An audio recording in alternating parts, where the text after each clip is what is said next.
We're going to talk about refractors, and some of this will be a review from you. I want to take it from the very beginning, and I want to bring it all the way through so that everybody's on the same page. And we'll get more and more advanced as we go along. So bear with me with the beginning, because we're going to give you the history. We're going to start with the person that first made a refractor. Who was that? Hans Lippershey. Yeah, you're right. Yeah. Galileo heard about Hans Lippershey's. So anyway, we're going to start with that. We're going to talk about color crossings, and we're going to work our way into more advanced kind of stuff. And I'm going to do this with this movie I put together. We are all here because we believe in science and we're deeply connected to the universe. We gaze into the heavens using eyepieces and cameras because we're inspired by the night sky. For amateur imagers and those working professionally in astronomy, I hope to help you avoid wasting your money as so many people do on false promises. So this is doing research and having fun with world-class refractors. Observatories, research labs, educational facilities, and amateur astronomers all require a variety of tools to meet specific requirements. The recent introduction of high-resolution CMOS astronomy cameras and the ability to obtain consistently high-end refractors has led to another paradigm shift in our mutual endeavors. Refractors that were made obsolete to science early in the last century are now reappearing on the scene in smaller sizes, filling a very specific niche. The reason for presenting this talk is to bring everybody up to speed on the evolution of the refractor and how a relatively low-cost premium telescope can become an important tool in research, education, and just having fun. For the amateur imager, the door is now open to reach a new level of clarity and contrast. In order to bring you all up to speed on the evolution of the refractor, we all need to start on the same page, so I would like to start at the beginning. Now, as many of you know, the story begins with Hans Lippershey, a spectacle maker, who noticed that if he held up two lenses at a particular distance apart, he could magnify distant objects. He's credited with having invented the telescope, but he is the first person to actually try and patent the telescope. But the king refused to grant the patent because he felt it was too simple. The king must have been right because, as you can see here, he was a man of incredible taste and obviously had good judgment. Nonetheless, the word got out, and Galileo heard of this invention, and he made his own telescope. Galileo, of course, was a mathematician and a scientist. He pointed his telescope up to the night sky and he observed celestial objects. He was the first backyard astronomer. So there is a Galileo museum in Florence, Italy, and on display there is said to be his first lens with which he made incredible astronomical discoveries. For those of us who make and use refractors, this lens is like the holy grail of observational astronomy. But then we're just all Galileo wannabes. By the way, if you're ever in Italy, I highly recommend you go to Florence and see the Galileo Museum. There's a relic there. When they moved Galileo from a heretic's grave into a more proper burial, they took a relic. They actually, and they used to do this back then, which was very strange, but they actually removed his middle finger, and it's now on display in the Galileo Museum. And I think it's interesting that they have it pointed directly at the Vatican. But I digress. What Galileo discovered was incredible. He was the first human to see craters on the moon, the phases of Venus, the 4 Galilean satellites of Jupiter, sunspots, and that the Milky Way was composed of millions of stars. And he saw that something was up with Saturn, but his telescope couldn't resolve the rings. His telescope was extremely limited. The first refractors were extremely limited since they only used a single element objective lens. They had a great deal of false color. White light, as we all know, is made up of all of the colors combined to appear white. When white light passes through a glass like a prism or a lens, the white light is separated into its component colors. The separation of visible light into different colors is known as dispersion. When we're discussing telescopes, dispersion is bad. So, a single element telescope objective has an excessive amount of false color since it acts like a prism. Each color comes to focus at a different place. In a lens, dispersion of colors is greater if the lens is very short in focal length, as the lens is at the bottom. So a single element objective always needed to be very long in focal length to reduce somewhat the false color. Telescopes back then were often stopped down to reduce the annoying color. Here is a 6-inch refractor made in 1670. The focal length was 300 times the diameter of the lens, but even at f300, the color error was awful. By the way, just to be perfectly clear with everyone here, this is not what we refer to as a grab-and-go telescope. Now, looking at the visual spectrum, we can plot where each color comes to focus in a way that makes sense to telescope users like us. The vertical axis of this chart represents the different colors corresponding to their wavelength. The horizontal axis represents where the telescope's eyepiece is positioned to get the object in focus. Using the telescope's focuser, the eyepiece is moved in. You can move it in all the way, which is -10. You can rack it out halfway, that's 0, and then all the way out would be a +10 on this chart. I'm going to plot where the light is in focus as we move the focuser in and out for 3 different kinds of refractors, starting with the single lens refractor Galileo's telescope. A single element refractor shows excessive color no matter where you focus it. There is only one color crossing or point in which a particular color is in focus. So if you focus on the green, all of the other colors are out of focus. If you focus in the purple, everything else is out of focus. So only one color crossing means there's going to be a tremendous amount of false color. Now, in 1668, Sir Isaac Newton invented the reflecting telescope. Newton claimed that false color could never be corrected in a lens. And since he was very highly respected, most people believed anything he said. But Newton didn't realize that it's possible to combine lenses that disperse colors differently and use them together to cancel out their respective dispersive properties. Now, there was a small group of people who believed that a color-free lens could be made. And in 1729 or 1733, not exactly sure which year, a barrister, who is an attorney, by the name of Chester More Hall, designed a lens to reduce color error. It used one flint and one crown element. He wanted to keep it secret, and he wasn't a lens maker. He wanted to keep it secret so that if it worked, he could file a patent and make some big money. To maintain secrecy, he hired 2 different optical companies, one making the flint element and the other making the crown element. But his plan backfired. Both optical companies contracted out the work to the same subcontractor, George Bass. So Bass got 2 orders at the same time from 2 different firms. The glass diameter was identical, and one had a convex surface that perfectly matched the concave surface of the other lens. So Bass made the lenses, he put them together, and he was the first person to see achromatic color correction. So Bass knew the secret. An achromat brought 2 colors into focus at the same place, so it produced 2 color crossings. This lens had much less false color, but it still had a purple fringe. So if you notice, when you had blue in focus, you also had red in focus. But all the way to the right there at the bottom, that purple was still out of focus, so it had the characteristic purple fringe that every achromatic refractor has. Since most cheap telescopes today are achromats, many people mistakenly believe that all refractors have false color. Now, Chester never filed a patent, so Bass made and sold some telescopes.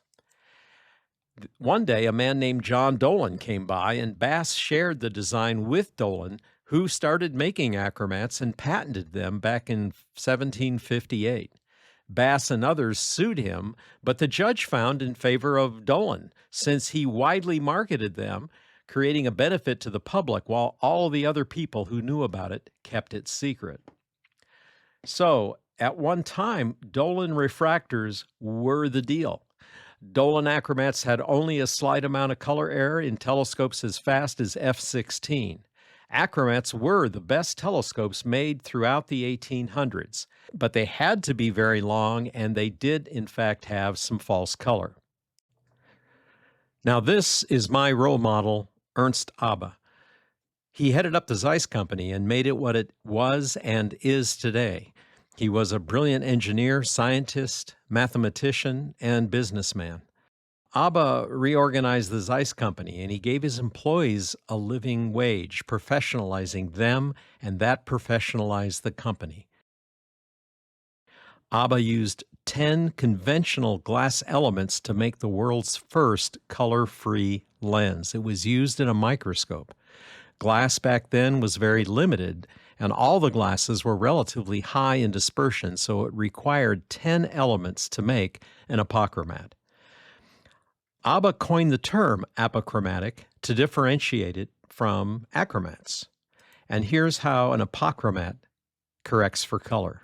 A true apochromat has 3 color crossings or more, and it produces reflector-like color correction. So this truly was a color-free objective. But Ernst Abbe didn't stop there. He joined forces with Otto Schott, and he made the first extra-low dispersion glass in the 1890s. They used calcium fluoride crystal, and with this glass you could make a true apochromat with as few as 2 elements. The super-low dispersion glass used today is a synthetic fluoride, using calcium fluoride, but making it into a more durable super-low dispersion glass. This glass is the glass that has the least color dispersion. So just to be clear, achromat means no false color, and it's a lie, whereas apochromat means no false color, and it's not a lie. Thanks to good old Ernst Abbe. Abbe also defined what an apochromat is. He said that an objective can be considered apochromatic if it is color corrected for 3 widely spaced wavelengths, and it's corrected for spherical aberration and coma in 2 widely separated wavelengths. Now, is a telescope that has noticeable spherical aberration a true apochromat? Let's talk about optical quality, and let's look at some data. Before we look at the data, let me tell you about how it was obtained. At Stellarvue, we use an industry-standard, very large Zygo phase-shifting laser interferometer for optical testing. This instrument has significant advantages over other methods of testing. The Zygo delivers fast, reliable, and quantifiable measurements even in the presence of vibration or turbulence. With each push of the button, an optic is tested 100 times at full aperture. This is the most accurate method of testing in our production environment. We've tested thousands of our optics and numerous competitive optics. Let me show you some results and show you how to look at the test report and determine what is happening, and to show you how our SVX optics perform. It'll show you why we spend so much time minimizing aberrations. This is a typical Zygo test report of a finished SVX objective. I direct your attention first to the airy disc at the bottom center. The central spot is perfectly circular in shape, and the first diffraction ring is well defined. Notice to the left of that the fringes at the bottom left. They look like rulers laid side by side or jail bars. If these lines are curved, that is bad, as it denotes a spherical error. Notice in the upper right the oblique plot showing a greatly exaggerated wavefront. If you cut this in half, the side view would be a mild W shape. This is how a yellow-green centered objective should look on a Zygo interferometer that uses a helium neon laser, so it tests in red light. This is the shape we want. Now let's look at the numbers. The RMS accuracy is 0.026 or 1/38th of a wave. And the peak to valley rating is 0.145 or about 1/7 of a wave. This is a very accurate lens. Now here is a competitive objective with spherical aberration. Notice how the first ring around the airy disc is bloated and soft.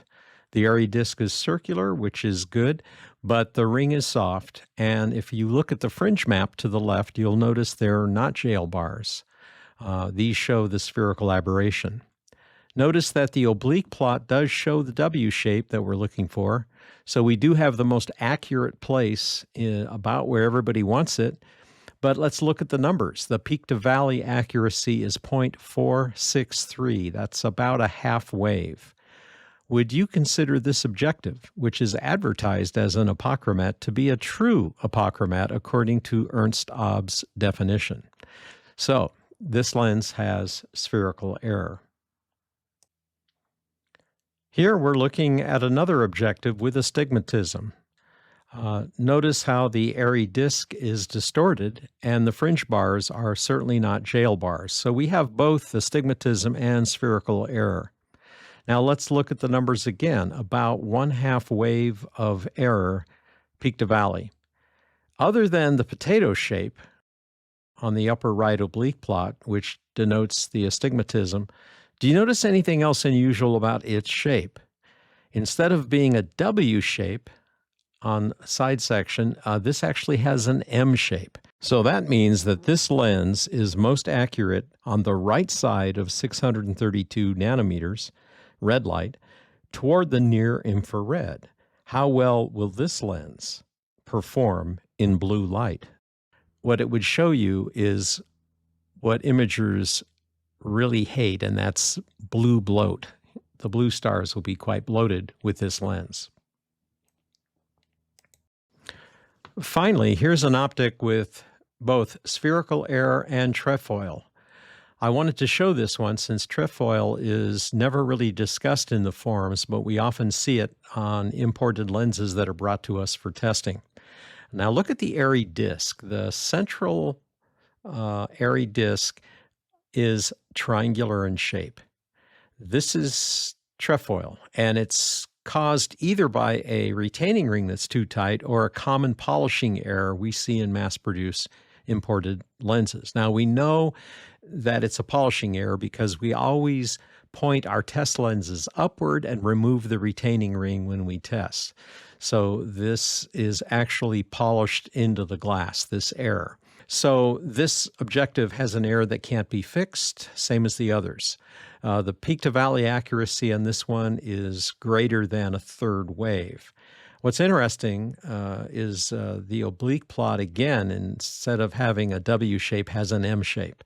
So again, this lens is centered near the infrared, meaning it's most accurate where the arrow is pointing here, the other side of red, and that means that the optical system will suffer from the blue stars being out of focus. This 6-inch flat field astrograph had a 38% field curvature and the blue bloat.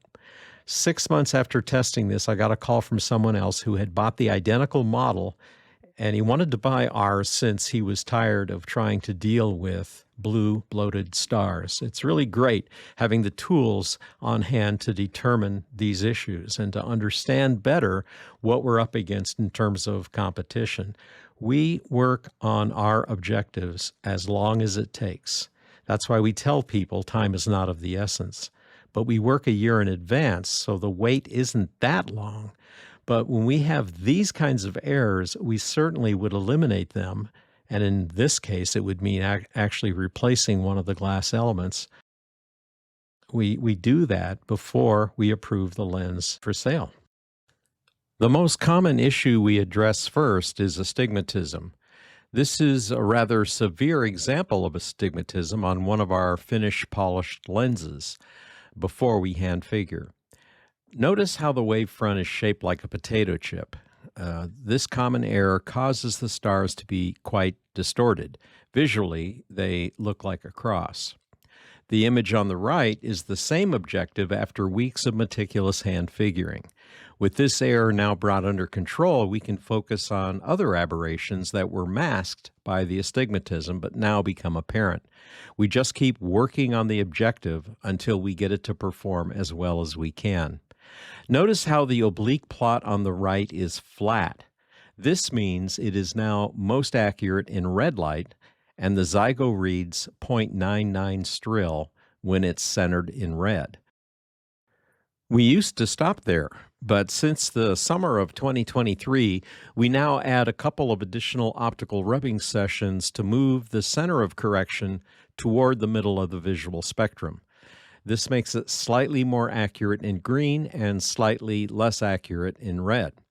Since the telescope market has moved from red-sensitive CCD cameras to green-sensitive CMOS cameras, this change made sense. In reality, we could really not see any difference in performance either way, since the difference is really minuscule. But we exist for and because of our customers, so we made this change because they wanted it. Eliminating aberrations can make a huge difference in what you see and what you image. Back in 2004, when SVIG introduced the legendary STL11K camera, pixel sizes were larger, about 9 microns. Many refractor optics that were not as well corrected as they are today worked well with them due to the large pixel size. Today, that's no longer the case. Highly sensitive CMOS cameras with much smaller sized individual pixels demand greater correction both in the telescope and in the corrector optics. The results are stunning. This image was taken by Tony Hallis with his SVX 180T. It shows the Bubble Nebula and Open Cluster M52. I like to use this image when discussing image scale of our refractors. More and more, our apochromats refractors are being used for scientific discovery and research when wider field are required.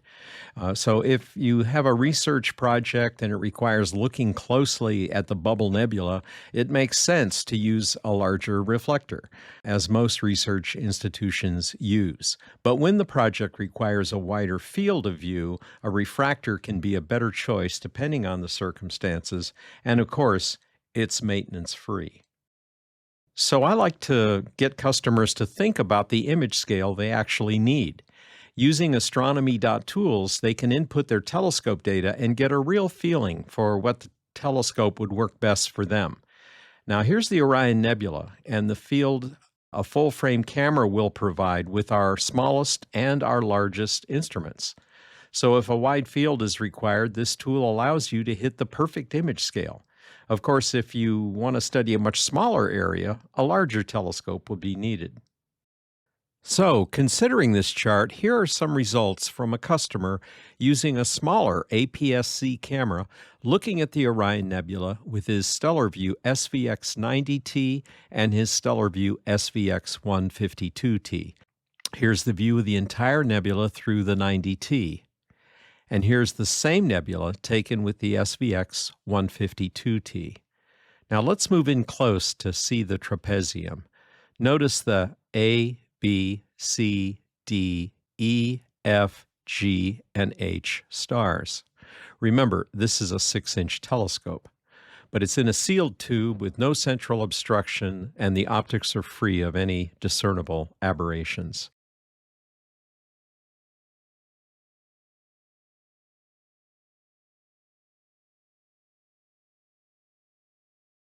Today, I want to take you behind the scenes and show you what goes into producing our SVX telescope objectives.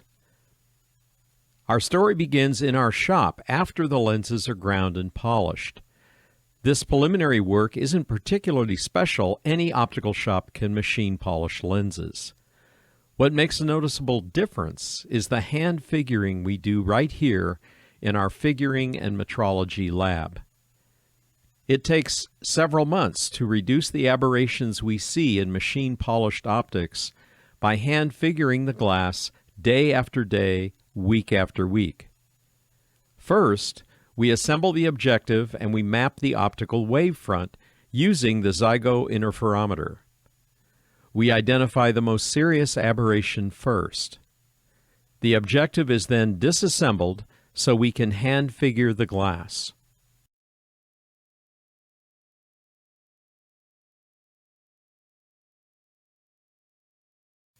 We only touch the glass for about 5 minutes during each figuring session. We let the glass cool overnight. The next day we clean and then we reassemble the objective assembly. We then align all of the elements, and once we've aligned it, we map the optical wavefront again to see what needs to be addressed next. Each objective goes through this improvement process over and over again for weeks as we slowly and meticulously minimize aberrations. The difference between a machine-polished and a hand-figured objective is often quite obvious in actual practical use.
Wow.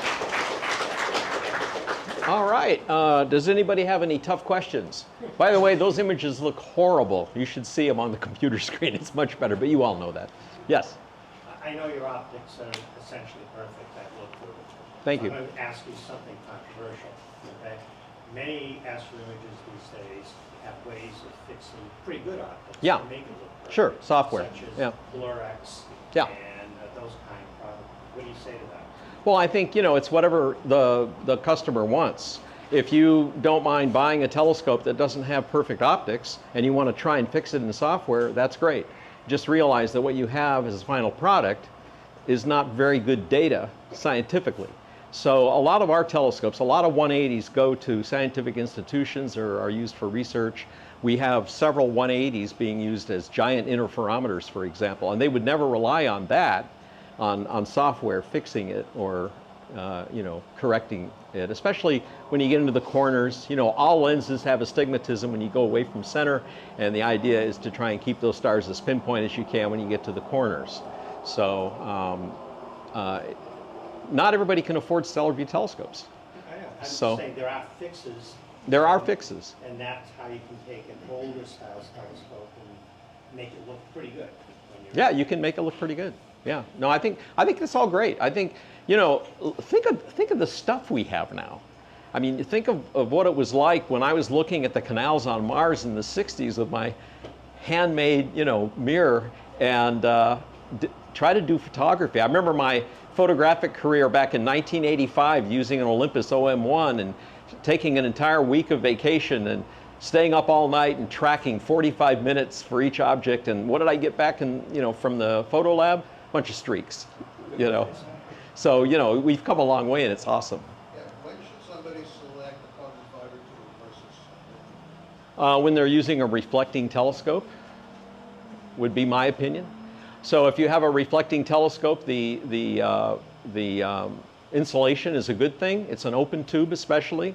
It's a good thing to have an insulating tube, but when it's a sealed tube, carbon fiber tends to hold in heat more than aluminum. Aluminum cools down rapidly.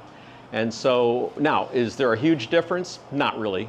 We make 130s and 140s in carbon fiber and aluminum. There's no difference in weight. And there is a difference in cool down, but it's very minuscule. But still, the best material is aluminum because, like I said before, it acts like a heat sink and it cools down. And because lenses, as they get colder, the focal length reduces, so the slight amount of reduction that you get in length from aluminum tube cooling down. We've done measurements on our 130. The aluminum tube stays in focus better than the carbon fiber. So, so I just tell people, do you like the sexy look of a carbon fiber tube? Buy it. But you know, technically, refractors always should be in aluminum tubes, in my opinion. So, don't freak out if you have a carbon fiber tube, though. It's okay. You have one that's carbon fiber? I got it in 2013. Floor mount. Oh, the carbon fiber? Yeah, 105. The 105. Okay. Yeah, I mean, there's very little difference. You know, we tend to really, I mean, we get on cloudy nights and we get rabid sometimes. You know, I get rabid because people don't know what they're talking about. But, you know, they go nuts over some little minutia point that absolutely makes no difference whatsoever. It's like, are we centered in red or are we centered in green? We're talking, okay, well now we're taking our 9.9 strill red and we're making it 9.9 in green, but now it's 9.7 in red. The Zeiss standard was 9.5. So we're talking about something that's really ridiculous to worry about, you know, as far as that goes. So you're saying the difference between 9.5 and 9.8 or 9.9 is minuscule? No, I think it's very important not to just throw out strill numbers. Right. You know, I love that thing where a guy's sitting at the table and he's got the thing and he says, knowing your strill number does not make you a better astronomer. Let's talk. You know, so the idea is strill, you can have a 9.5 lens that actually has a noticeable aberration. So you don't just go by that number. That's just one number you want to look at. So you're looking at the interferometer? Well, for example, we have lowered our astigmatism down to 0.01. There are a lot of Chinese lenses out there that have astigmatism of 0.5. Okay. So that's a significant difference. But And you see that too. But a strill number is a combination of all the aberrations and you know, that kind of thing. So you want to take care of the aberrations. That's been the thing I've been trying to tell people. Get the aberrations down to below detectability and you're good. Now, is Mike Lockwood here? Did you recognize one of those polishing machines? Yeah, I did. Yeah, I thought you would. Mike is a good example of somebody that knows how to take care of astigmatism. I mean, awesomely take care of astigmatism. It's real important to get rid of that astigmatism, but it's easier to make a mirror or a lens that has a little bit of astigmatism. We've been rabid about getting the astigmatism down first and then take care of everything else. It's very important. Any other questions? These were softball questions. Yes. Video was excellent. Oh, thank you. Yes. Question on maintenance. I have the SPX 140 incredible power. Awesome. Yeah. But I live by the salt water, really close, and there's salt in the air. My objective lenses get pretty dirty, and I'm panicked about trying to clean it. So what do you recommend to maintain something like that so we don't eat away the coatings? Well, I mean, in your condition, you're going to want to clean it. And so, and we have a eyepiece cleaning video that isn't really addressing objectives. And you know, it's been on our list to do an objective one. But basically, it's the same technique, except you're not using a Q-tip, you're using a Kim wipe, you know, but you're doing all the other things the same. You got to make sure it's absolutely, all the crap's off there before you apply any pressure and stuff. But you can clean it. And if you want to call me next week and we can talk about it, and you know, I'd be happy to kind of walk you through it. But you're in a situation where you do want to address it. I mean, if you have a fingerprint on any optic, you need to clean it because that acid from your finger will get into the coating eventually. Our coatings are very durable, but you know, it's just maintenance. You know, you don't want to have any fingerprints on any optics, and if you have like pitch will get on it and that kind of stuff, that has to be taken care of. But remember, scratches are forever and dust is temporary, so you just have to be very careful. So it's kind of important. All right, well, it's been a pleasure. Thank you. Great. Now I can put on my Hawaiian shirt.